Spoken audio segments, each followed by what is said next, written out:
श्रीमन नारायण। श्रीमन नारायण। राधे राधे। राधे राधे। जी मेरा आपसे दो प्रश्न थे कि क्या कोई ऐसा भक्त है जिसके रूप में भगवान ही उसके रूप में उसका कोई काम किए हो ताकि उसको कोई नुकसान ना हो? बिल्कुल सही। और एक और प्रश्न था कि जैसे कि शंकर जी, सीता जी, राम जी सब जन्म ले चुके हैं कलयुग में, क्या वैसे ही नारद जी भी कलयुग में जन्म लिए हैं? अरे वाह जी बिल्कुल सही। जैसे शिव जी ने आज शंकराचार्य के रूप में जन्म लिया, जी। श्री प्रभु राम जी ने रामानुजाचार्य रामानुजाचार्य के रूप में जन्म लिया, सीता माँ ने जी भी जन्म ले लिया था, जी। ठीक है, पद्मावती बन करके, पद्मावती ठीक है। जी, शंकर अब जी उसके बाद जो है नारद जी की जो बात है, जी तो जब राम जी आएंगे तो नारद जी आएंगे ही। तो जो 12 प्रमुख भक्त बताए हैं उसी में एक हमने सुरसुरानंद जी का नाम लिया था। जी रामानंदाचार्य जी के प्रमुख 12 जो महाभागवत हुए हैं, माने भक्त हुए हैं, शिष्य। 12 प्रधान शिष्य हुए हैं, उसमें एक नारद जी हैं जिनका नाम था सुरसुरानंद नंद जी स्वामी जी, जी और उनकी पत्नी का नाम था सुरसुरी। जी नारद जी की कलयुग में शादी हुई है, जो कि पूर्व जन्म का जो श्राप था इन्होंने दिया है भगवान को। भगवान राम बन कर के आए और फिर इनकी मनोकामना रह गई थी कि मेरी शादी विश्व मोहिनी से हो नहीं पाई थी। फिर कलयुग में भगवान भेजते हैं, जब स्वतः आते हैं रामानुजाचार्य बन के, तो नारद जी आते हैं सुरसुरानंद जी बन करके और शादी भी होती है इनकी कथा सुनाने के पहले हम भक्त की कथा एक और सुना दें, जी जो इनके ही शिष्य थे रामानंदाचार्य जी के, जी श्री सेन जी, ठीक है। जी श्री सेन जी रामानंदाचार्य जी के 12 प्रधान महाभक्तों में से, महाशिष्यों में से एक इनका नाम है, जो कि मध्य प्रदेश के कटनी जिले से ये संबंध रखते हैं। जाति के नाई थे श्री सेन जी। जी बाल्यकाल से ही भगवान के प्रति इनकी बड़ी प्रीति बढ़ गई थी। वहां से कटनी जिला से आते हैं, कहाँ पे? काशी में। काशी उमरिया गांव एक था मध्य प्रदेश में, कटनी जिला उमरिया गांव। आज के 500 वर्ष पहले इनका जन्म होता है और आते हैं। रामानंदाचार्य जी की ख्यात इतनी बढ़ गई थी कि आकर के इनसे अनुनय विनय करके गुरु दीक्षा लेते हैं। गुरु मंत्र देने के बाद रामानंदाचार्य स्वामी जी कहते हैं कि तुम गृहस्थ आश्रम में जाओ, अपने कार्य को करते हुए अपने कार्य को ही भक्ति मानो, और श्री राघवेंद्र सरकार की जो हमने गुरु मंत्र राम राम राम दिया है इसको करते रहो। ये चले जाते हैं अपने उस राज्य में। तो पहले तो प्रजातंत्र, लोकतंत्र जो अब सिस्टम चल रहा है, ठीक है। पहले क्या था? राजतंत्र, अब प्रजातंत्र है, पब्लिक का है, लोकतंत्र जिसे कह रहे हैं। लेकिन पहले राजा का ही शासन था ना जी। तो एक था बांधवगढ़, जो कटनी जिला है, वहीं पे एक प्रांत था बांधवगढ़, जिसे हम बघेल खंड कहते हैं। वहाँ के राजा थे राजा वीर सिंह। हाँ, राजा वीर सिंह। राजा वीर सिंह वहाँ के शासक थे। और जो नाई हैं, इनके पिताजी भी उनके यहाँ सेवक थे। और जब ये वीर सिंह राजा बने तो सेन जी, श्री सेन जी, उनके यहाँ हजामत का काम करने लगे। शादी हो गई थी। इनकी पत्नी भी बढ़ चढ़ करके हिस्सा लेती थी वैष्णव संतों को भोजन कराने में, सत्संग करने में। तो श्री सेन जी का प्रतिदिन का सुबह का काम था कि ब्रह्म मुहूर्त में उठ जाना, स्नान करना, ध्यान करना, पूजन करना और भगवान को जो भी है अर्पित करना। अब भोग लगा करके, प्रसादी पा करके सुबह सुबह ही चले जाते हैं वो राज दरबार में, राजा के निवास स्थान पे। क्यों? क्योंकि उनका प्रतिदिन का काम था कि राजा का हजामत करना, जी बाल काटना, दाढ़ी बनाना, और तेल लगा करके मालिश करके उनको स्नान कराना। बस इतना ही काम था श्री सेन का वहाँ पे। और दोपहर तक खाली हो जाते थे, श्री सेन जी आ जाते हैं अपने परिवार में और हमेशा परिवार में रहते हैं। और जो साधु संतों का आगमन होता है इन्हीं के घर होता था। चूँकि सब जानते हैं कि श्री सेन जी परम वैष्णव भक्त हैं, जात के नाई जरूर हैं। जो भी कमाते हैं यह सब खर्च कर देते हैं साधु मंडलियों के बीच में, सत्संग में। तो इनके यहाँ लोगों का आना जाना लगा रहता है। सबको पता था कि दोपहर के बाद ही ये मिलेंगे, इसलिए हमेशा श्री सेन जी के यहाँ दोपहर के बाद रात तक भीड़ लगी रहती है साधु संतों की। और वहीं सत्संग होता, बैठ के सत्संग सुनते और भोजन प्रसादी जो होता सब वितरित करते। इनका नित्य कार्य यह चल रहा था। एक दिन हुआ क्या कि सुबह जैसे पूजा पाठ करके श्री सेन जी तैयार हुए, अपना छुरी सूरी सब कंघी उंघी लिए, झोला लटका करके जैसे बाहर निकल रहे हैं कि मैं राजा के यहाँ जा करके उनको स्नान कराऊं, उनकी हजामत करूं, प्रतिदिन का यही काम होता। तब तक देख रहे हैं साधु मंडलियों की टोली उनके घर पे आ गई है ढेर सारे। ये रुक जाते हैं, सब कहते हैं श्री राम सीताराम सीताराम सीताराम। श्री सेन भाई अब ये मस्त हो जाते हैं कि यार मंडली हमारे यहाँ साधु मंडली आ गई है। दूसरी मंडली थी, हमेशा देश विदेश से लोग भ्रमण करते थे। ये खुश हो जाते हैं, सबके लिए भोजन बनाते हैं, सबका सेवा करते हैं, भोजन कराते हैं। और भोजन आदि कराने के बाद सत्संग शुरू हो जाता है और बैठ करके सत्संग सुनने लगते हैं। अब देर हो जाता है। इधर राजा साहब वीर सिंह नाराज हो रहे हैं कि अभी तक ये नाई नहीं आया। श्री सेन को क्या हो गया है? नारायण भगवान से रहा नहीं गया। यह लीला भगवान श्री राम जी देख रहे थे कि मेरा भक्त जो है यहाँ फंसा हुआ है। यह काम बहुरूपिया का कौन करता है? श्री कृष्ण भगवान। राम जी ने कहा कि यार एक रूप में तो मैं वहां पे हूँ ही, वृंदावन में जी। तत्काल ये श्री सेन का रूप बना लेते हैं। माने जैसा भक्त का रूप था वैसे कपड़ा पहन लिए भगवान स्वतः हमारे श्याम सुंदर थे। और वैसे जो है रूप बना करके वैसे बोल चाल वही ढंग और वैसे झोला लटकाए और पहुंच गए राज दरबार में, राजपथ पे। द्वारपाल ने बल्कि कहा कि आज थोड़ा सा देरी कर दिए हो राजा महाराज, महाराज जी आज नाराज हैं। इन्होंने कहा एक बार पहुंच जाएंगे तो खुश हो जाएंगे। तत्काल जाओ बैठे हैं। अब भगवान नाई के भेष में, अपने भक्त के भेष में श्री सेन का रूप धारण करके राजा के यहाँ पहुंच जाते हैं। राजा साहब थोड़ा नाराज हुए, लेकिन इनके चेहरे को देख कर उनके मन में एक अलग ही भाव आने लगा। कुछ डांटे नहीं, क्योंकि भगवान है। अब उनको समझ आ नहीं रहा, लेकिन उन्होंने कहा बहुत देर कर दिया श्री सेन। कहा अरे महाराज बैठिए, मैं सब जल्दी से आपका करता हूँ, क्षमा चाहता हूँ, थोड़ा सा देरी हो गया। इन्होंने कहा कोई बात नहीं, बैठ जाते हैं। वे जो है हजामत करते हैं, जैसे शेविंग करते हैं, बाल काटते हैं, बाल सेट करते हैं, तेल लगाते हैं, मालिश करते हैं पूरे शरीर में और स्नान करवाते हैं हमारे प्रभु श्री कृष्ण बिहारी। जब ये स्नान करा रहे हैं और हजामत कर रहे हैं तो राजा इस बीच 1 घंटे जितना भी इन्होंने काम किया शरीर पे राजा बोल नहीं पा रहे हैं। राजा के शरीर में अनेकों प्रकार के रोग थे, शरीर में उनके दुख होता था, दर्द होता था, विरह पीड़ा रहती थी। इनकी स्पर्श करते ही भगवान को विरह पीड़ा गायब हो गई, दर्द गायब हो गया। और जो 52 किस्म का सोच रहे हैं कि ये राज्य वहाँ तो वो राज्य वहाँ, वहाँ पे कैसे हमारा होगा, चिंता जो शोकाकुल है सब व्यथा दूर हो गई। एक अलग चमत्कार,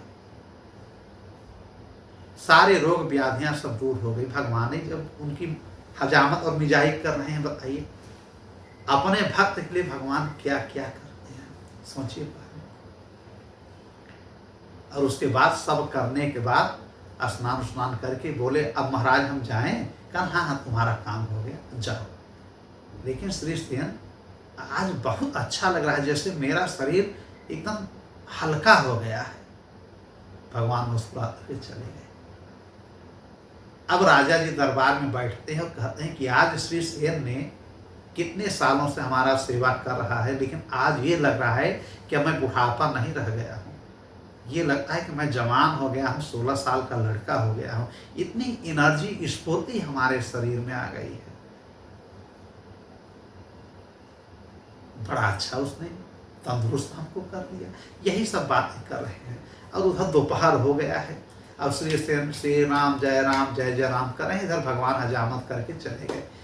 जब ये लोग सत्संग होकर के सब साधु टोली जाती है इनके घर से, एकाएक इनको ख्याल आता है कि जीवन में आज पहली बार मैं राजा के यहाँ नहीं गया। ये घबरा जाते हैं कि अब राजा हमसे नाराज हो जाएंगे। भाई राजा जी प्रतिदिन की हमारी चीज, अगर मैं न जाऊं तो किसी को मैं भेजूं, मैं भेजा भी नहीं। अब इनको क्या बता कि बिना भेजे ही भगवान ही जाके हजामत कराए हैं। पत्नी इसका अरे जल्दी झोला लाओ, अरे राम राम राम, बहुत देर हो गया। भाग माने कि ये इतने सत्संगी है कि हर पल भगवान के भक्ति में तल्लीन रहते हैं। कौन? श्री श्री सेन। सेन जी। ये भाग करके बड़े तेजी से भागते हैं। जैसे राजघराने पहुंचते हैं राजपथ पे, और वही द्वारपाल सैनिक, राज सैनिक फिर मिल जाता है। उसने कहा कि अब क्या हुआ, 2 घंटे 3 घंटे बाद फिर आ गए, दोपहर में कुछ काम है क्या, कुछ भूल गए हो क्या?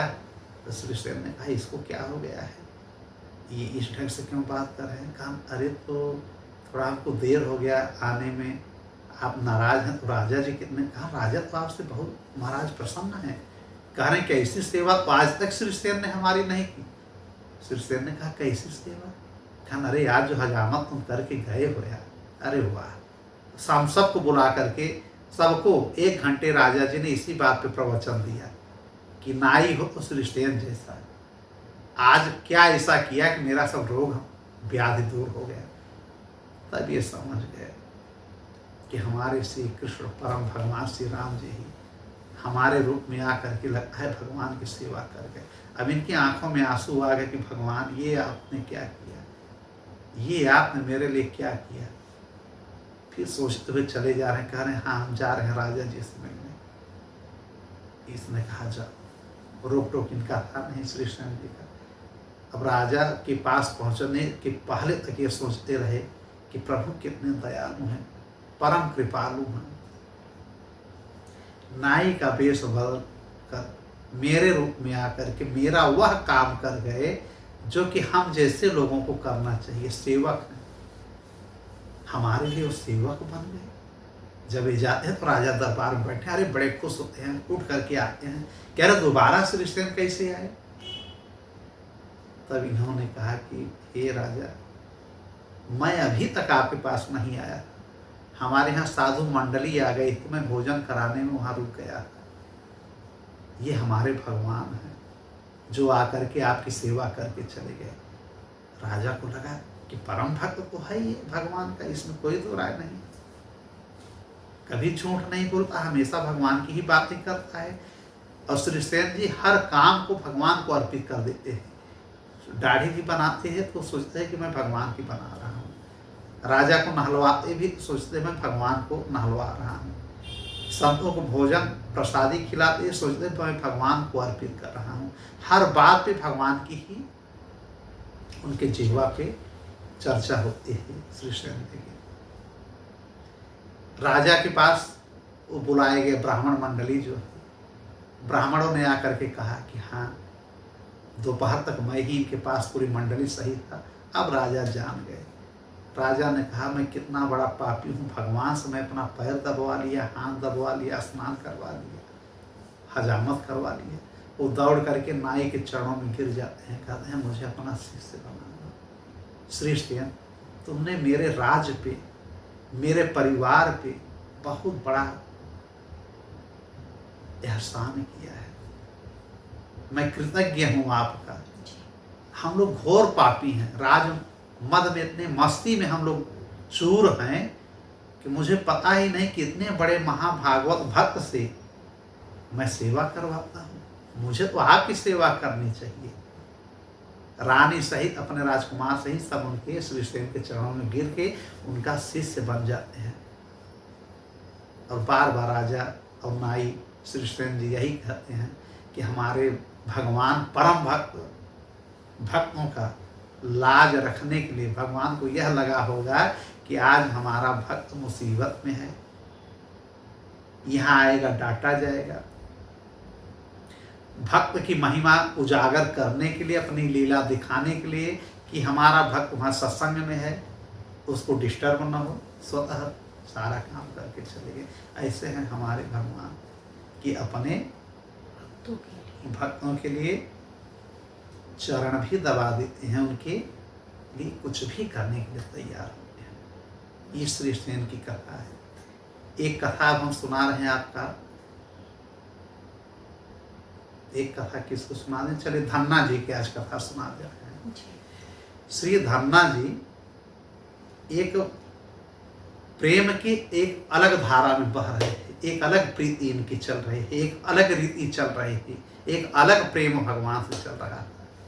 ये भी जा करके श्री रामानंदाचार्य जी के शिष्य बनते हैं। 12 शिष्यों में एक धन्ना जी का भी नाम है।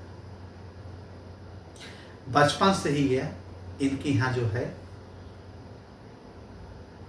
इनके पिताजी थोड़ा सा वैष्णव भक्त हो भी थे, तो हमेशा गुरुओं का आना जाना ब्राह्मणों का लगा रहता है। एक बार एक गुरु जी आए शालिग्राम, शालिग्राम सब लेके अपने झोले में चलते हैं ना, जो कि शालिग्राम की ही महिमा कलयुग में भी गाई गई है।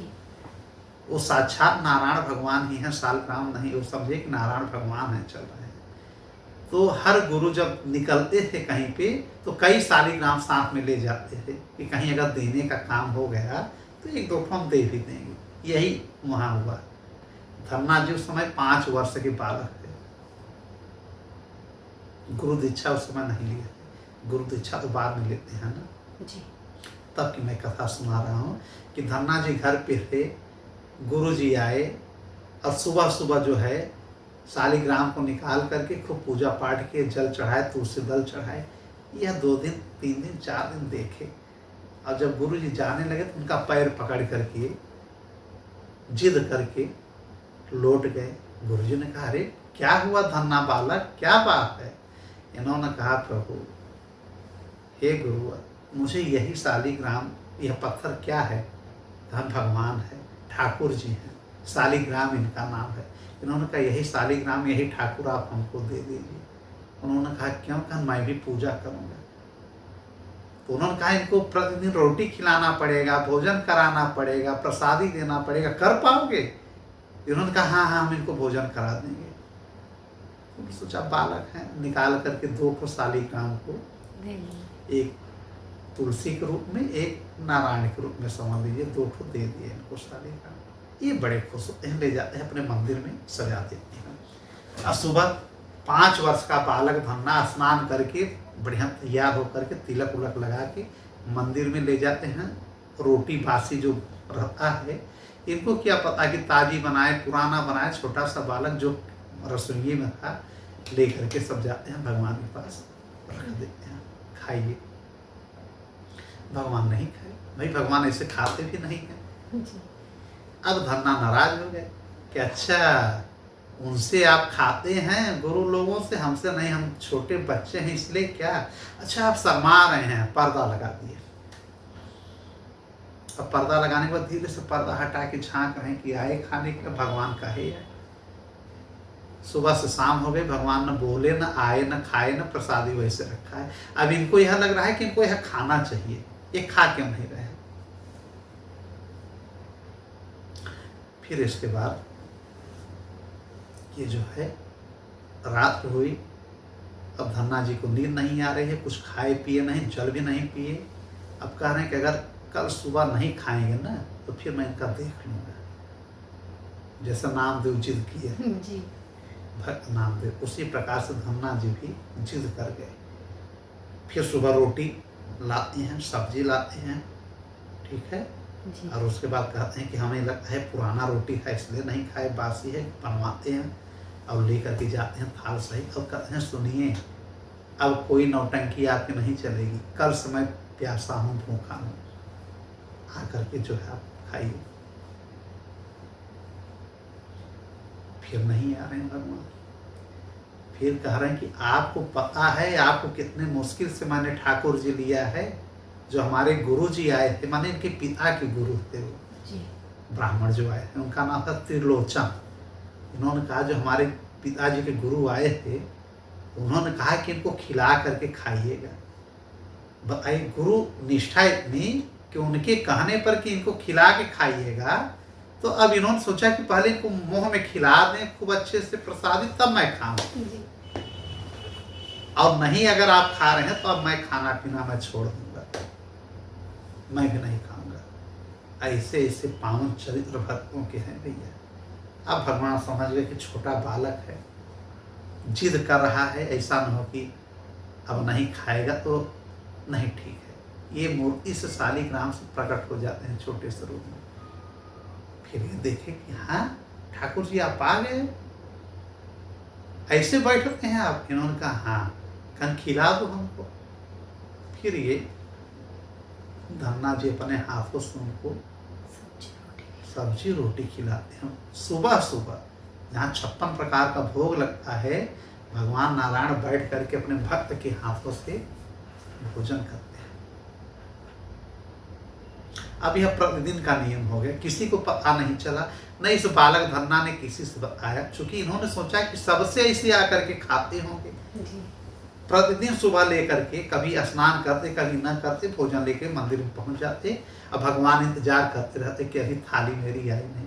जैसे पहुंचते भगवान पत्थर से प्रकट होकर के आ जाते, इनके साथ बैठ करके खाने लगते। और जो बचता कहते तुम खा लो, तुम खा लो। धन्ना खाने लगे। अब जब उनका जूठा प्रसादी खाने लगे तो इनका ज्ञान बढ़ने लगा।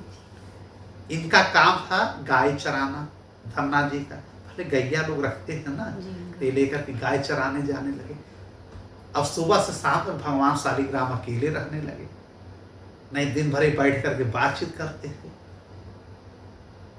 फिर इन्होंने कहा कि एक दिन जब कई दिन हो गया तो धन्ना से बोले कि ऐसा है, सुनो तुम गैया चराने जाते हो। इन्होंने कहा हाँ, मेरा मन नहीं लगता है, और जिसका खाना चाहिए उसका गाना चाहिए, जिसका कुछ खाओ उसकी सेवा करो, फ्री में किसी का नहीं खाना चाहिए। नहीं, मैं तुम्हारा रेडी हो गया हमेशा के लिए। इन्होंने कहा अरे नहीं भगवान, ऐसी बात नहीं है, आप खाइए पीजिए मस्त रहिए, मैं जाता हूँ गैया चरा कर। नहीं, मुझे भी कोई सेवा दो, या तुम्हारे घर का मैं झाड़ू पोंछा करूं। देखिए भगवान, या एक काम करो, मैं गैये चरा लेता हूं, गैया चराने में मैं मास्टर हूं। गैया चराने में द्वापर में मैं कृष्ण बन करके गैये खूब चराया हूं। इन्होंने कहा गैया आप चराएं? कहा हाँ, तुम घर पे रहा करो, किसानी उसानी अपना देखो, घर का काम, मैं गैया चराने जाऊंगा। ये गैया चराने हजारों गैया इनके पास थी। ये चले जाते थे जंगल में हमारे ठाकुर महाराज, और उनकी गैया चराते हैं। जब इनके पिताजी पूछते थे धन्ना के कि तुम चले आए हो, गैया किसके भरोसे छोड़े हो? तो धन्ना बालक कहता है अरे ठाकुर जी चरा रहे हैं ना, भगवान भरोसे मैंने छोड़ा है। तो हंसने लगते कि बालक जो है। और शाम तक गैया चली भी आती थी, और फिर जाकर के पत्थर में प्रविष्ट हो जाते थे भगवान। सबको नहीं दिखाई पड़ते थे, धन्ना को दिखाई पड़ते थे, आगे आगे चले आ रहे हैं एक गैया को पकड़े हुए। फिर मैंने पिताजी से कहा देखो देखो देखो भगवान लेके गैया आ रहे हैं। तो हंसी में टालते, हाँ हाँ भगवान ला रहे हैं। गैया जाती हैं, गैया चली जाती हैं, कहता है भगवान ला रहे हैं। ऐसे 1 साल चला। जब 1 साल हो गया तो हर साल का नियम है कि पहले गुरु जो होते थे प्रति वर्ष में एक बार अपने भक्त के यहाँ, अपने शिष्य के यहाँ जरूर जाते थे।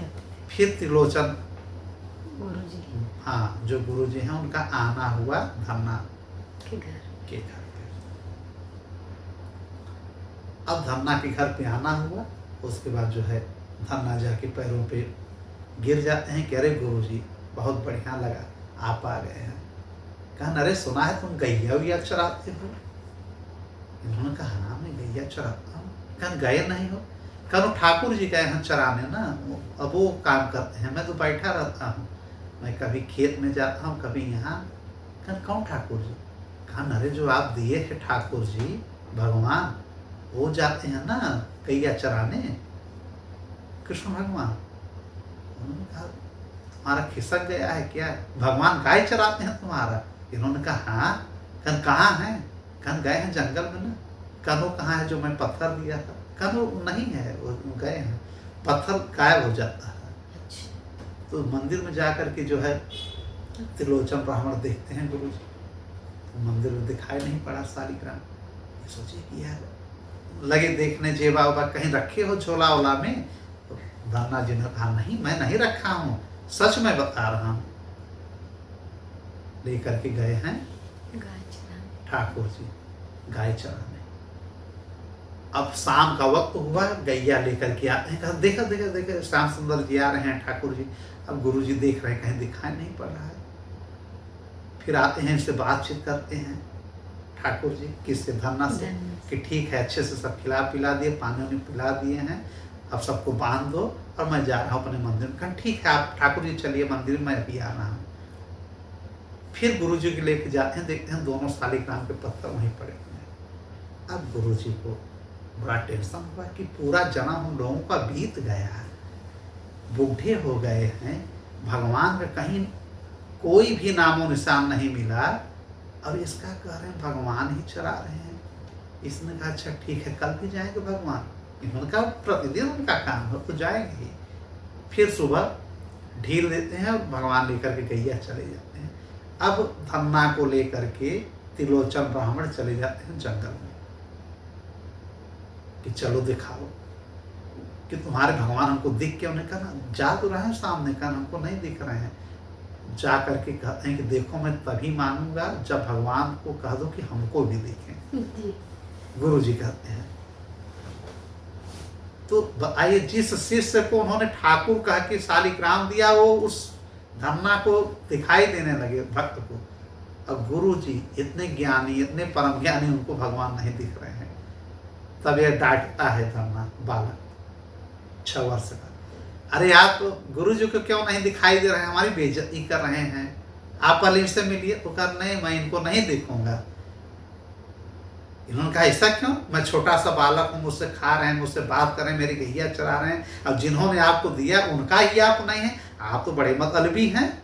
छोटा सा बालक भगवान को कह रहा है। इन्होंने कहा मैं मतलबी नहीं हूँ, मैं जो सरल और सरस भाव का, प्रेम रस भाव का होता है उसके मैं पकड़ में रहता हूँ, और जो बहुत ज्ञान घमंड रहता है उसको मैं दिखता नहीं हूँ।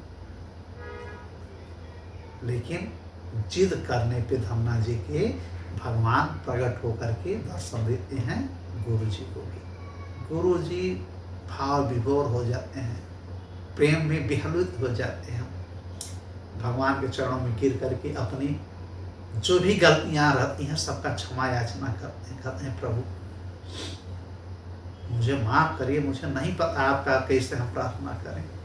प्रतिदिन मैं पूजा करता हूँ लेकिन मैं समझ नहीं पाया कि आप कैसे बस में आएंगे। इन्होंने कहा कि हम प्रेम के बस में रहते हैं, आपने ज्ञान के बल पे मुझे पाने की कोशिश की, तो ज्ञानियों के बस में मैं कम रहता हूँ, प्रेमियों के बस में रहता हूँ। और फिर वह गुरु इनके शिष्य बन गए, धन्ना जी के, इनके चरण में गिर गए कि भाई गुरु का मतलब क्या है, जो भगवान तक पहुंचा दे। तो यह छोटा सा बालक अपने पिता के गुरु को भगवान तक पहुंचा दिया धन्ना। उन्होंने कहा तुम मेरे गुरु हो, चरणों में गिर जाते हैं, अब परम भक्त बन जाते हैं। ये जो ज्ञानी रहते हैं गुरु जी आके केवल सत्संग सुनाते हैं, बड़ी बड़ी संस्कृत में बातें करते थे, केवल वो ज्ञान की बातें कर कम, भगवान के प्रेम की बातें ज़्यादा करने लगे। ऐसे हैं भगवान कि अपने भक्तों के लिए उनका झाड़ू पोंछा, हजामत और गाय भी चढ़ाते हैं। एक बार हुआ क्या, इनके पिताजी थे नहीं, बाहर चले गए थे। कुछ संत आए तो गेहूं रखा हुआ था, गेहूं बोने के लिए बीज, उसी गेहूं को गुड़ उड़ डाल करके बाकायदे खूब अच्छे से बना करके खिला दिए ब्राह्मणों को, साधु मंडलियों। कुछ ने कहा हमको और आटा चाहिए, भोजन करेंगे तो उसी में पीस करके आटा बना करके दे दिया कि आप लोग भोजन बनाइए, यहीं पे खाइए पीजिए। जितना बीज रखा हुआ है, कल बोने वाले हैं इनके पिताजी और आज बीज गायब। उधर भगवान गए हैं इनका गैया चराने। अब सोचे कि अब सुबह तो बड़ी डांट पड़ेगी। अब ये किए क्या कि उसी में खूब मिट्टी उट्टी रख करके पूरा फिर से फुल कर दिए उस बोरे को, जैसे लगे कि बीज रखा हुआ है। अब पिताजी उस दिन इन्हीं को ड्यूटी लगा दी कि देखो मेरे पास समय, अब कुछ और बड़े हो गए थे। ये घटना हो गई अब 15-15 साल की। तब तक भगवान इनका गैया चरा ही रहे हैं, धन्ना जी का, भक्त धन्ना का। फिर उन्होंने कहा देखो मैं आज रुक नहीं पाऊंगा, बैलों को ले जाओ और जो गेहूं रखा है सब इसको बो करके चले आओ, मैं जा रहा हूँ दूसरे गाँव। इन्होंने कहा कि और अच्छी बात है, अब इनको पता ही नहीं चलेगा, हम झूठे मूठे बो आएंगे और कह देंगे नहीं जामा तो मैं क्या करूँ, उगा ही नहीं आपका नाम।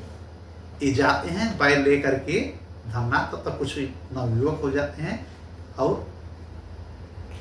पूरे खेत में बैल को चला के, हल को चला करके, और गांव वाले देख रहे हैं और झूठा ही कुछ है नहीं, उसी में से मट्टी निकाल के ऐसे से सब फेंक रहे हैं। लोग कह रहे हैं अरे अरे धन्ना पागल हो गया है क्या।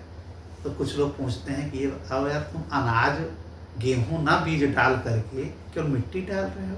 इन्होंने कहा अब क्या, झूठ बोलते नहीं, क्या करूं, कल इतनी मंडली जो आई है सब मैंने खिला दिया है, साधु मंडलियों को, संतों को, कुछ है ही नहीं। पिताजी डांटते इसलिए मैं नौटंकी कर रहा हूँ।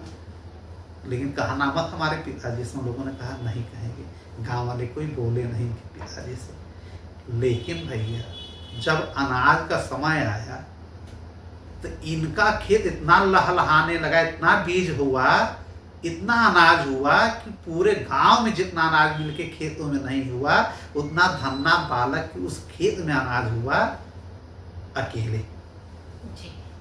यह भगवान की माया कि बोया कुछ नहीं, हरे भरे गेहूं आ गए, बोया कहीं उपजा कहीं, इसी को कहते हैं। बोया कहाँ, साधु मंडलियों के पेट में, उपजा कहाँ, खेत में। एक कहावत है, बोया पेट में उपजा खेत में। यह कहावत केवल धन्ना भक्त के लिए कही गई है। फिर जब कुछ बड़े होते हैं तो भगवान इनसे कहते हैं गैया चराने। एक बार ये भी गए थे, कैसा है तुम बड़े हो गए हो, मैं मिल जरूर गया हूं लेकिन आपको शिष्य बनना पड़ेगा, गुरु दीक्षा ले लो। इन्होंने कहा किससे गुरु दीक्षा लें। इन्होंने कहा चले जाओ काशी जी, और वहाँ पे रामानंदाचार्य जी हैं, एक रूप में मैं ही हूँ, जाके पहले वहाँ शिष्य बनो। मतलब भगवान कहते हैं कि गुरु परंपरा कायम रहनी ही चाहिए। राम बन करके आए तो स्वतः ये शिष्य बने थे, किसका, श्री वशिष्ठ जी। त्रेता में, द्वापर में जब श्री कृष्ण जी बन करके आते हैं, संदीपनी गुरु से उज्जैन में जाकर के शिक्षा ग्रहण करते हैं, शिष्य बने। अब यहाँ प्रकट होकर के दर्शन जरूर कलयुग में दे दिए हैं, लेकिन फिर भी कहते हैं जाइए काशी और आप शिक्षा दीक्षा लेकर के आइए।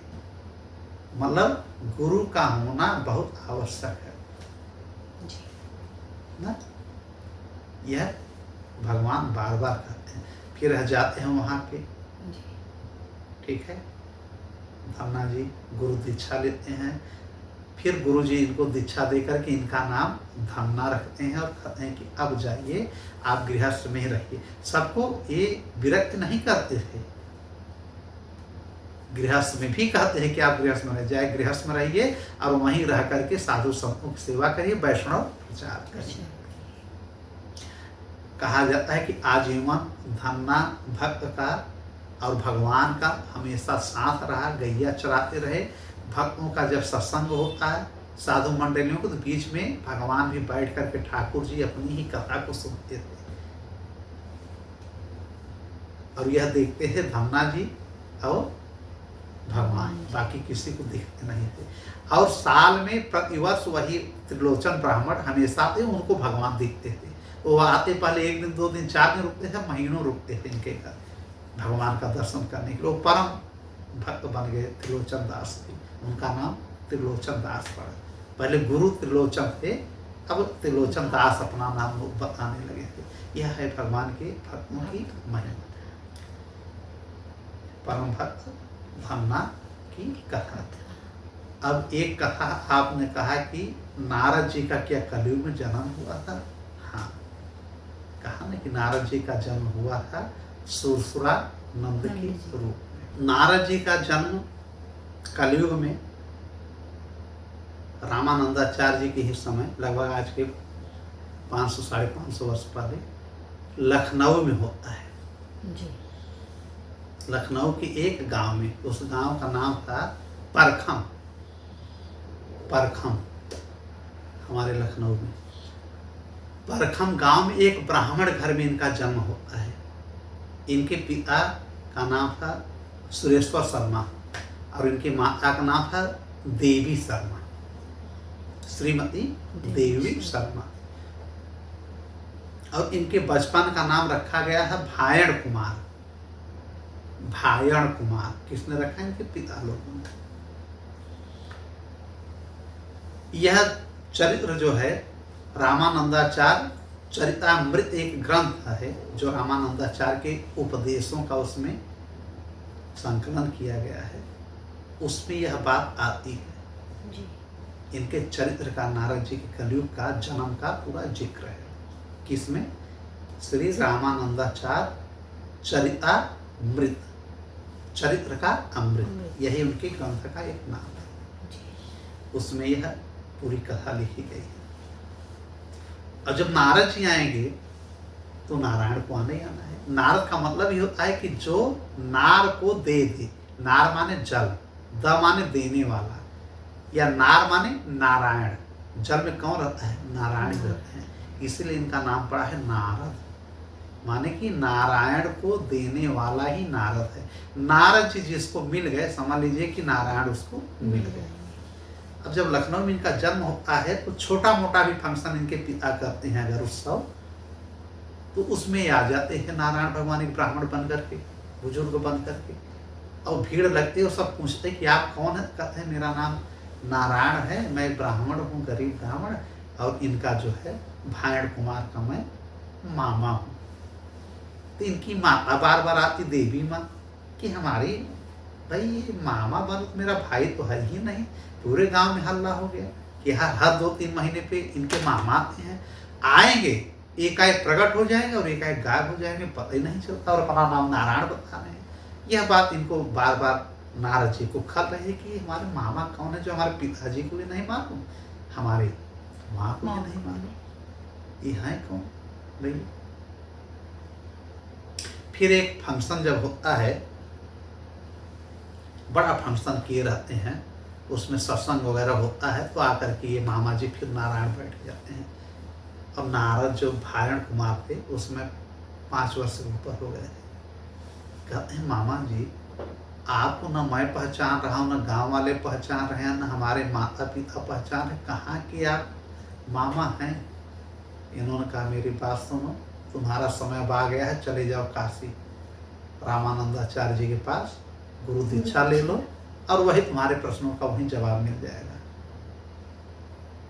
अब इनकी उम्र लगभग, ये बात है 5, 7, 10 वर्ष के आसपास की, 10 वर्ष के आसपास की। अभी आते कब थे? इनके जन्म के समय से ही नारद जी की इनका आना जाना था। 10-11 साल हो गया, लेकिन प्रतिवर्ष कई बार आ चुके। अब जब ये बैठ गए, उपनयन संस्कार वगैरह हो गया, तो उसमें बड़ा एक सत्संग इनके पिताजी ने रखा। उपनयन संस्कार में जनेऊ संस्कार, उसमें फिर नारायण मामा बन करके ब्राह्मण आते हैं। अब इनके अब पूछने पे कि मामा जी आप कौन है? कहते हैं हम चले जाओ तुम काशी लखनऊ छोड़ करके। अब काशी में जा करके पहले गुरु दीक्षा लो, तुम्हारे प्रश्न का जवाब वहीं मिलेगा, मैं भी नहीं, और वहीं से गायब हो जाते हैं। अब भीड़ में सब देख रहे हैं, कहते हैं कोई चमत्कारिक पुरुष है ये, या नहीं लोग जाने कि भगवान ही है। कहते हैं जो इन्होंने कहा है वही तुम करो। इनके पिताजी भी कहते हैं सुरेश्वर शर्मा, और इनकी माता थी देवी शर्मा, देवी जी, कि जो तुम्हारे मामा कह रहे हैं भैया वही करो। अब ये लखनऊ से, ये भी ब्राह्मण रहते हैं नारद जी, आ जाते हैं काशी। और काशी जब आते हैं तो इनका इंतजार कर रहे थे पहले से ही रामानंदाचार्य जी, माने राम भगवान, कि मेरा भक्त नारद आ रहा है। इनका कोई परीक्षा नहीं लिया गया, नहीं पहले परीक्षा होती थी द्वारपालों से, ब्राह्मणों से, तब अंदर आपका प्रवेश है। लेकिन इनको पहले ही कहा गया था, गुरु जी ने कहा कि एक जो है भायण कुमार एक आ रहा है, वो मेरा अनन्य भक्त है जन्मों जन्मों का, उसको रोकना मत, मेरे पास पहुंचा देना। भायण कुमार जाते हैं, उनके चरणों में गुरु के शीश नवाते हैं। गुरु जी ने कहा बताओ कैसे आना हुआ। उन्होंने कहा मैं आपका शिष्य बनने आया हूँ गुरु जी, मेरे मामा ने भेजा है। इन्होंने कहा ठीक है, चंदन लगाए, गुरु दीक्षा दिया, कहा आज से तो मेरे शिष्य बन गए। मंत्र क्या दिया? नारायण नारायण नारायण, चूंकि नारद जी हमेशा नारायण नारायण कहते हैं। फिर सबके सामने ये बैठे हैं। इन्होंने कहा कि गुरु जी एक प्रश्न हमें कई साल से बहुत चिंतित किया हुआ है। इन्होंने कहा पूछ लो हमसे। इन्होंने कहा कि प्रति वर्ष में कई बार जो भी छोटा मोटा फंक्शन घर पे होता है, सत्संग का, कथा का, उसमें एक नारायण नाम का ब्राह्मण आते हैं, कहते हैं मैं आपका मामा हूँ। ना हमारे पिताजी जान रहे हैं, ना गांव वाले, ना हम। वो कौन है उनके विषय में मुझे बता दीजिए, वही यहाँ पे भेजेगी। इन्होंने कहा ठीक है, समय आ गया है। गुरु जी कहते हैं कि अब समय आ गया है कि तुम यह जानो कि तुम कौन हो और वह ब्राह्मण कौन थे। अपने कमंडलों से निकालते हैं गंगा जल और नारद जी की मतलब भायण कुमार के ऊपर डाल देते हैं, फेंक देते हैं। और इनका नाम तब तक बदल के क्या रखते हैं? सुरसुरानंद। इनका नाम रखा उन्होंने सुरसुरानंद, स्वामी सुरसुरानंद। जैसे इनके मस्तिष्क पे पड़ता है जल कानों में, ये बेहोश होकर के सुरसुरानंद जी वहीं पे गिर जाते हैं, थोड़ा सा मूर्छित हो जाते हैं। और आकाशवाणी होती है प्रभु की, नारायण की। क्या कहते हैं कि हे सुरसुरानंद, जिस ब्राह्मण की तुम बात कर रहे हो कि तुम्हारे मामा है, वो मैं हूँ। मेरा ही नाम नारायण है, मैं नारायण भगवान हूँ। अब तुम मेरे भक्त हो, भायण कुमार से अब तुम बन गए सुरसुरानंद। अब तुम हो मेरे आदिकाल से, अनादिकाल से मेरा भक्त नारद। तुम्हारे मन में एक समय इच्छा जागी थी काम भावना की, शादी करने की, कि मैं काम को विजित कर लिया हूं, जीत लिया हूं, इसलिए तुम शादी करने के लिए लालायित, मुझसे अपना रूप मांगे, मैंने तुमको हरि का रूप दे दिया, बंदर का रूप दे दिया। पूरी कथा सुना देते हैं आकाशवाणी के माध्यम से। अब विश्व मोहनी से तुम शादी करने गए थे, अब विश्व मोहनी से शादी मैंने कर लिया, चूंकि तुम मेरे ब्रह्मचारी भक्त थे। एक समय हमसे वरदान मांगे थे कि मैं कभी शादी न करूं प्रभु, और अब तुम मुझसे ही कह रहे हो कि मैं शादी करूं। तो मैं लक्ष्मी को विश्व मोहनी बना करके तुम्हारे काम भावना को उजागर करके उसी समय फिर तिलांजलि दिलवा दिया। लेकिन तुमने मुझे श्राप दे दिया कि जिस स्त्री के चक्कर में तुमने मुझे ठगा है, अब यह काम मानव लोग करते हैं, इसलिए हे नारायण तुम चले जाओ, मानव के रूप में जन्म ले लो। तो मुझे मानव के रूप में, रामावतार के रूप में आना पड़ा। और वही विश्व मोहनी जो लक्ष्मी सीता बनी थी, मुझसे बिछड़ाव हुआ तुम्हारे श्राप के कारण। इधर रावण लेके चला गया और उधर अयोध्या जाने पर एक धोबी के कहने पर सीता जी का वन गमन हो गया था। मतलब सीता जी ज्यादा इनके पास रह नहीं पाई थी। तो यही आकाशवाणी से बता रहे हैं कि तुम्हारे वजह से मुझे अपनी पत्नी से वियोग सहना पड़ा।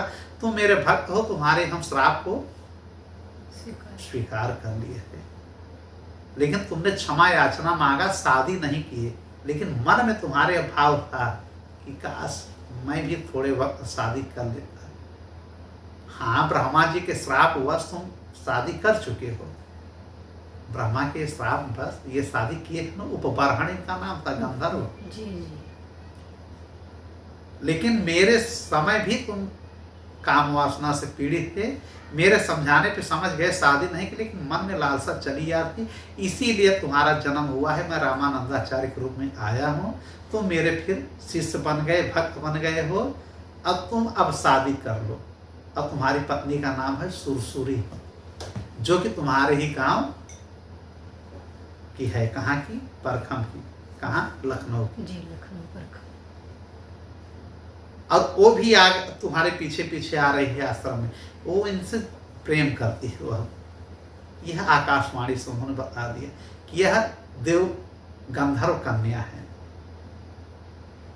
अनादिकाल से तुमसे यह प्रेम करती थी, बता नहीं पा रही थी। इसने हमसे वरदान के रूप में शादी के लिए मांगा है, तो हम दोनों की मनोकामना एक ही बार में पूरी कर दे रहे हैं। उस देव गंधर्व कन्या की शादी तुमसे करा दे रहे हैं। अब तुम्हारी जो मन में इच्छा थी शादी की, वो भी मैं पूरी कर दे रहा हूँ इस कलयुग में। तुम शादी कर लो, और जो विरक्त बने हुए हो गृहस्थ आश्रम स्वीकार कर लो। यह कह करके वह आकाशवाणी शांत हो जाती है। सब सुनते हैं, और यह सुन करके यह समझ गया नारद जी कि मैं तो नारद हूँ, इनको ज्ञान आ गया। उठते हैं रामानंदाचार्य जी के, फिर चरणों में शीश नवाते हैं, नारायण नारायण कहते हैं। तब तक वह सुरसुरी आ जाती है, वह भी शिष्य बन जाती है इनकी, रामानंदाचार्य। उन्होंने कहा कि आज से तुम्हारा नाम सुरसुरी ही रहेगा। अब तुम इनके साथ अब शादी कर लो, अब ये विरक्ति तुम्हारा खत्म, जो वैराग्य धारण किए हो, जाओ गृहस्थ आश्रम में। दोनों लोग पुनः चले आते हैं लखनऊ अपने गांव परखम में, और वहाँ पे खूब बढ़ चढ़ करके वैदिक नियमों का पालन करते हैं, पूजा पाठ करते हैं, और गृहस्थ धर्म का पूरा पालन करते हैं। लेकिन हर सुरसुरी पतिव्रता स्त्री थी, सती स्त्री थी। कैसी? जैसी हमारी सती अनुसुईया है, अरुंधति माँ है, सावित्री माँ है, सीता जी हैं, हमारी पार्वती माँ है, ठीक है। उसी प्रकार से इनका भी नाम बड़े सम्मान से लिया जाता है। जब उम्र इन लोगों का वृद्धा अवस्था में जब आगमन होता है, तो सुरसुरी जी खुद कहते हैं सुरसुरानंद जी से कि अब हम लोगों को संन्यास ग्रहण कर लेना चाहिए। तो नारद जी ने कहा ठीक है, चलो वन में चलते हैं। गृहस्थ आश्रम छोड़ करके लोग चले जाते हैं वन में। नदी किनारे एक जो है कुटिया बनाते हैं सुरसुरानंद जी, वहीं पे भगवान नारायण की पूजा करते हैं, सत्संग करते कराते हैं, सुनते हैं, ठीक है। फिर ऐसी जगह कुटिया बनाते हैं अंत में कि जहाँ किसी का आना जाना न हो। लेकिन भाई जहाँ बनाएंगे वहाँ पीने के लिए जल चाहिए, नदी का किनारा तो चाहिए ही रहने के लिए। तो वहाँ पे म्लेच्छों का आना जाना था, मुसलमान लोगों का, यमन लोगों का आना जाना था। और ये बड़ी सुंदर थी सुरसुरी जी। इनके ऊपर उन म्लेच्छों की गलत कामों को नजर पड़ गई थी, लेकिन हमेशा सुरसुरानंद जी विराजमान रहते हैं, वो लोग कर कुछ नहीं पाए। एक दिन ये किसी काम को लेकर के बाहर चले गए। हमेशा वो जंगल में वो लोग बैठे रहते हैं इसी ताक में कि कब अकेले हों, कब इनका अपहरण करके कब इनके साथ हम गलत काम दुराचार करें। सुरसुरानंद जी नहीं थे, उसी समय आकर के म्लेच्छों ने इनका अपहरण कर लिया और जंगल में ले जा करके कुछ दूर इनके साथ जो है दुराचार करने की कोशिश किए। तब ये सुरसुरी भगवान नारायण को याद करती है कि हे प्रभु, सबकी लाज आपने बचाया, सबकी जान बचाई। चूंकि लोग कह रहे थे ना कि यार इनका बलात्कार करके इसको मार डालो, ये किसी से आने ना पाए कि इसके साथ क्या हुआ है।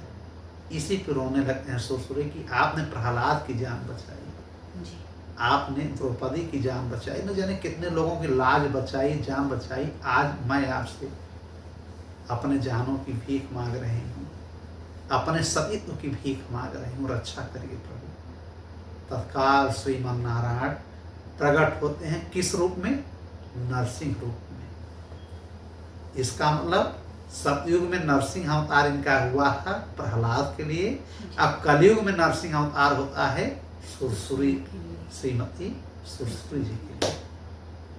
सिंह आधा नर बन करके आते हैं, और जितने म्लेच्छ थे सबको नाखून से काट करके चीर करके फेंक देते हैं, ठीक है जी। और फिर इनको दर्शन देते हैं अपने नारायण रूप में। सुरसुरी धन्य हो जाती है कि मैं तो भाग्य हमारे खुल गए कि मैं देव कन्या है, फिर भी आज से केवल हमारी बात आकाशवाणी में हुई है, शब्दों को मैंने सुना है, आज आपके दर्शन हो गए प्रभु। यह बात फिर सुरसुरी जो है सुरसुरानंद जी से बताती है कि नारायण भगवान आए थे नरसिंह अवतार में। फिर नारद जी ने कहा प्रभु हैं हमारे, हम लोगों के साथ हमेशा हैं। ऐसे करते करते काफी समय हुआ।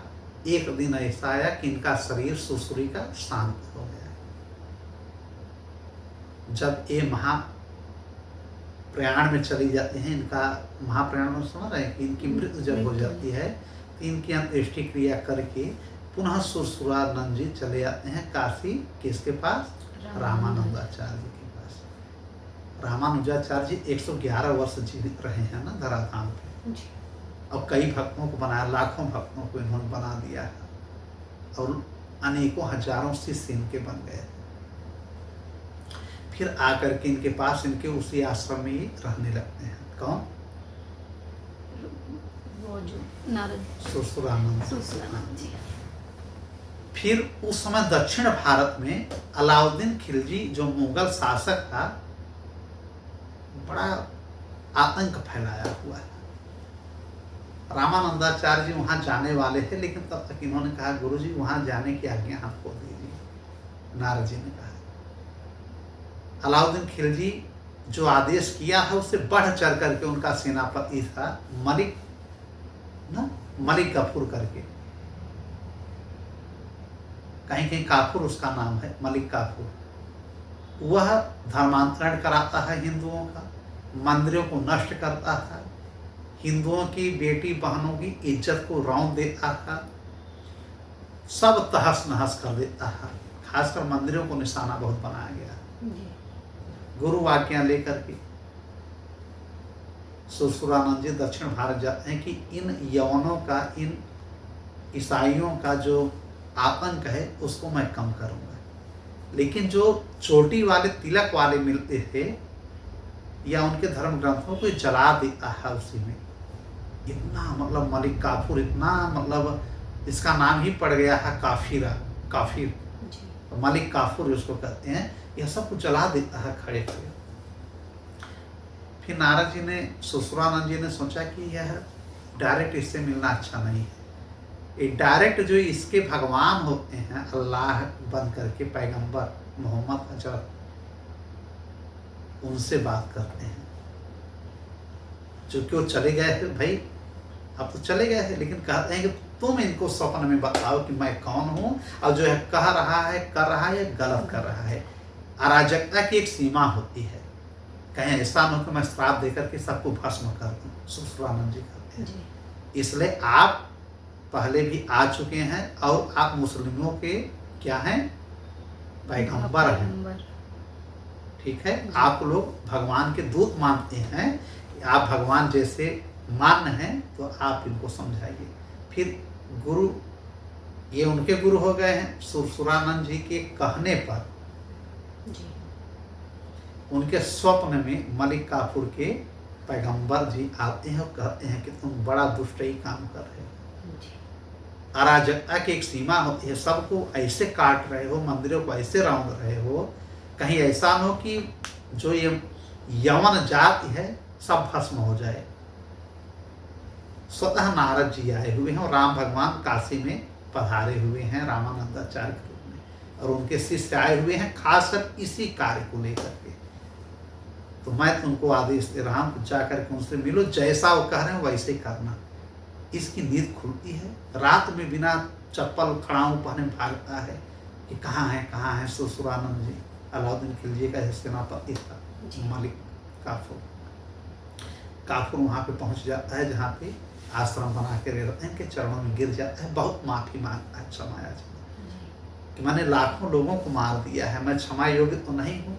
देखिए, जब अपने प्राणों पे आता है, कहीं कहीं कहा गया है ना कि कहीं कहीं दंड देने से ही लोग समझते हैं। अब जब दंड देने की बारी इनके अल्लाह के दूत ने ही कह दिया, हजरत मोहम्मद ने, पैगंबर ने, कि सब भस्म हो जाएंगे, यवन जाति ही नहीं बचेगी, तब भाग करके आता है, बड़ा क्षमा मांगता है।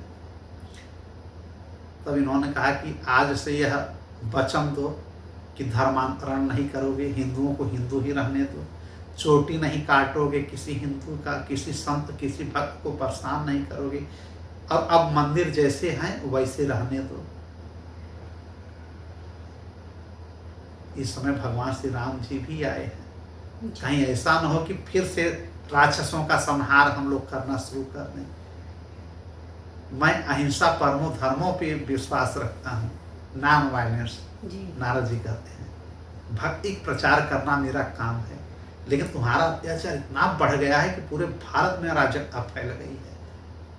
तब इसने कहा नहीं, मैं अपने अलाउद्दीन खिलजी को भी समझा दूंगा और स्वतः भी मैं समझ गया, अब हम लोग कुछ नहीं करेंगे, बड़े शांति से रहेंगे। यह प्रभाव था भक्ति का, यह प्रभाव था सुरसुरानंद जी का।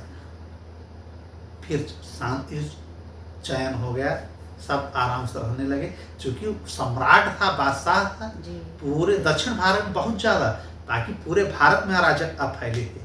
फिर अलाउद्दीन खिलजी ने हर जगह फरमान जारी किया कि शांति रहो, लेकिन फिर भी उनके कुछ सैनिक या कुछ चुट्ट-पुट्ट काम कर ही जाते थे। मंदिरों को तोड़ना, महिलाओं का शोषण करना, लूट-पाट करना, लेकिन जितने भयंकर रूप में था वो कम हो गया। फिर एक काशी चले जाते हैं सुरसुरानंद जी, काफी समय तक अपने गुरु जी के पास रहते हैं। जब देखते हैं कि मेरा अंतिम समय आ रहा है, तब चले जाते हैं गुरु आज्ञा लेकर के अयोध्या, जहाँ पे श्री राम जी का प्रभु राम अवतार लेते हैं, प्रकट होते हैं। तो सरयू नदी के तट पर ये निवास करने लगते हैं अपने जीवन के अंतिम समय में। सुरसुरानंद जी मतलब नारद जी। और अंत में वहीं पे प्रतिदिन श्री राम जी शत्रुघ्न लक्ष्मण भरत का ये दर्शन करते, स्नान करते, उनको पूजा पाठ करते। और जिस दिन इनका देह को शांत होना था, उस दिन भगवान से कहा कि भगवान आप मेरे सम्मुख आ जाएं। चारों भाई प्रकट हो गए अपने अपने रूप में अयोध्या में। उनको देखते हुए इन्होंने अपना शरीर त्याग दिया और चले गए साकेत। यह कथा है सुरसुरानंद जी की। रामानंद जी के 12 शिष्यों में एक शिष्य ये है। यह कथा है भगवान के वैष्णव भक्तों की। एक बार मैंने बताया था ना कि रामानंदाचार्य जी के 12 भक्त थे। भक्त तो बहुत हैं, शिष्य तो बहुत। भक्त करने वाला शिष्य, जिसमें कि हजारों लोग हैं, लेकिन 12 लोगों का इन्होंने एक श्रेणी बनाया कि हमारे महाभागवत शिष्य हैं, परम भागवत हमारे परम शिष्य हैं, जिन्हें हम 12 महाभागवत प्रधान शिष्य कहते हैं। तो रामानंदाचार्य जी के 12 शिष्य कौन कौन हैं, कुछ नाम बताइए। एक कबीर जी का, श्री कबीर जी, श्री रैदास जी, ठीक, श्री अनंतानंद जी स्वामी। एक ये धन्ना जी का बता दिए, एक श्री सेन का बता दिए, ठीक। एक सुरसुरानंद हो गए, एक सुरसुरी जी हो गई ना, और एक सुखानंद जी हो गए, एक श्री सेन जी हो गए ना, एक पद्मावती जी हो गई जो सीता मैया आई थी, और एक नरहरियानंद जी हो गए। कितने हो गए? 11 हो गए। एक पीपा जी हो गए। पीपा जी की भी हमने कथा सुना दिया। तो लगभग हमने 12 भक्तों की लगभग कथा सुना दिया है। एक रह गए हैं कौन? नरहरियानंद जी, ठीक है। तो अब हम लोग आज की कथा यहीं रोकते हैं जी। और ये समझिए कि हाँ कह रहे हैं श्रीमन्नारायण, यह समझिए कि 111 वर्ष हमारे प्रभु श्री राम जी रामानंदाचार्य जी के रूप में यहाँ पे रहते हैं, जो श्री संप्रदाय की स्थापना करते हैं। और ये भोजन नहीं करते हैं, केवल खीर पी करके रहते हैं, दूध या दूध का बना हुआ खीर। इन्होंने भोजन नहीं ग्रहण किया है, यह बताने के लिए हम लोग गए हैं। जब इनका यहीं प्रयाग में हुआ था संगम ब्राह्मण परिवार में, और फिर काशी में ही रहने लगे। काशी से पूरे देश में भ्रमण किया, और काशी में ही इन्होंने अपने शरीर को त्याग दिया है रामानंदाचार्य जी ने। ठीक है जी, ठीक है। श्रीमन्नारायण, राधे राधे।